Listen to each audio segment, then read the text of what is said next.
Looking at business and stock market update, అంతర్జాతీయ markets నుంచి వచ్చిన పాజిటివ్ ట్రెండ్స్తో పాటు మధ్యంతర బడ్జెట్ నేపథ్యంలో స్టాక్ మార్కెట్స్ రికవరీ బాట పట్టాయి.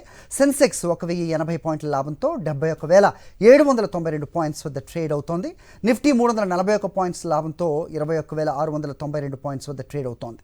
ఈ వారం అమెరికా వడ్డీ రేట్లతో పాటు బ్రిటన్ కేంద్ర బ్యాంకు ద్రవ్య పాలసీ విధాన నిర్ణయాలపై సమీక్షతో మార్కెట్లు పరుగులు పెడుతున్నాయి. ఇక సెక్టర్ సూచీలో పవర్ సూచీలు 2.67%, ఆయిల్ అండ్ గ్యాస్ సూచీలు 3.96%, క్యాపిటల్ గూడ్స్ 1.41% లాభపడుతున్నాయి.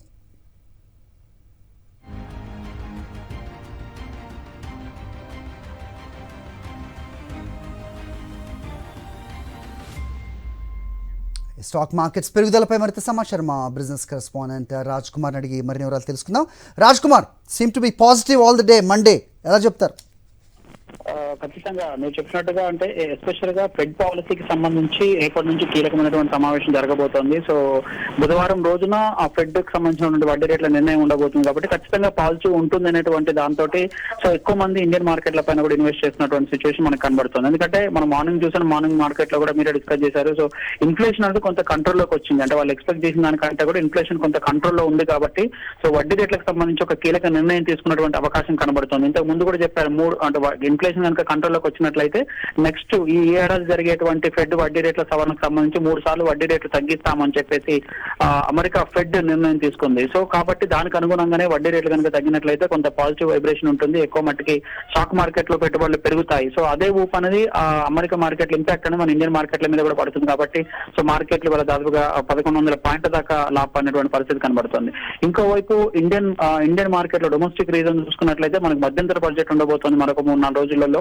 కాబట్టి మధ్యంతర బడ్జెట్ లో ఖచ్చితంగా గ్రామీణ అభివృద్ధికి సంబంధించిన ప్రణాళికలు, తర్వాత ఎక్కువగా గ్రీన్ ఎనర్జీ ఇట్లాంటి వాటిపైన ఎక్కువగా పెట్టుబడులు పెట్టేటువంటి అవకాశం ఉంది. ఇన్ఫ్రాస్ట్రక్చర్ మీద ఎక్కువ ఇన్వెస్ట్మెంట్ చేసేటువంటి అవకాశం ఉంది కాబట్టి ఎలక్షన్స్ నేపథ్యంలో సో ఖచ్చితంగా కార్పొరేట్ కంపెనీలకి వాళ్ళకి కొంత పాజిటివ్ చేకూర్చేటువంటి అవకాశం ఉన్నటువంటి నేపథ్యంలో ఎక్కువ మట్టుకి కంపెనీలు కూడా లాభపడుతున్నటువంటి అది మనకు ప్రస్తుతానికి పరిస్థితులు కనబడుతున్నాయి. సో ఒకప్పుడు 73,000 మార్కులు చేరింది లాస్ట్ మంత్ లో చూస్తే, అది కొంత కన్సల్టేషన్ లోకి వచ్చింది. ఇప్పుడు మళ్ళీ రికవరీ బాట పట్టినాయని మనం చెప్పుకోవచ్చు. ఎస్పెషల్ గా ఆయిల్ అండ్ గ్యాస్ కి సంబంధించిన దాంట్లో ఎక్కువగా రికవరీ కనబడుతోంది.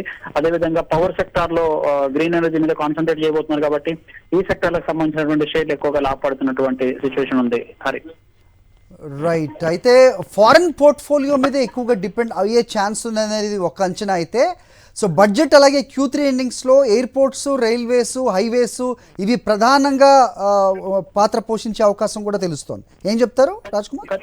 ఖచ్చితంగా హరి, మీరు చెప్పినట్టుగా ఎస్పెషల్గా ఇన్ఫ్రాస్ట్రక్చర్ అనేది ఇప్పుడు మనం అంటే మోడీ గవర్నమెంట్ వచ్చిన తర్వాత పూర్తి స్థాయిలో ఇన్ఫ్రాస్ట్రక్చర్ రంగం మీద ఎక్కువగా దృష్టి పెట్టడం జరిగింది. దాంట్లో మీరు చెప్పినట్టు పోర్ట్స్ కానీ, తర్వాత రైల్వే ట్రాన్స్పోర్టేషన్ సంబంధించి కానీ, గూడ్స్ ట్రాన్స్పోర్టేషన్ సంబంధించి కానీ ఎక్కువగా కాన్సన్ట్రేట్ చేస్తున్నారు. అంటే జమ్మూ కాశ్మీర్ టు ఇటు కింద కేరళ వరకు అంటే ఈ కనెక్టివిటీ, తమిళనాడు వరకు కనెక్టివిటీ అనేది పెంచుతూ పోతున్నారు కాబట్టి సో దీనికి సంబంధించినటువంటి ఇన్వెస్ట్మెంట్స్ ఎక్కువ ఉంటే ఎక్కువ ఉద్యోగాలు వస్తాయి. సో ఎక్కువ మట్టికన్నా మనం ఇంపోర్ట్స్ అనేవి ఎక్కువ చేసుకున్నటువంటి నేపథ్యం నుంచి మనం ఎక్స్పోర్ట్ చేసేటువంటి స్థాయిలోకి వెళ్ళాలంటే వీటి మీద ఎక్కువ కాన్సన్ట్రేట్ చేయాలి కాబట్టి ఈ సెక్టర్ సంబంధించిన దాంట్లో ఎక్కువగా దృష్టి పెట్టేటువంటి అవకాశం ఉంది. ఎస్పెషల్ ఇంకోవైపు ఎనర్జీ సెక్టర్ మీద కూడా, గ్రీన్ ఎనర్జీ పైన కూడా మనం ఎక్కువగా ఫోకస్ చేస్తున్నాం కాబట్టి ఆ సెక్టర్ సంబంధించినటువంటి షేర్లు కూడా భారీగా పెరిగేటువంటి అవకాశం ఉంది.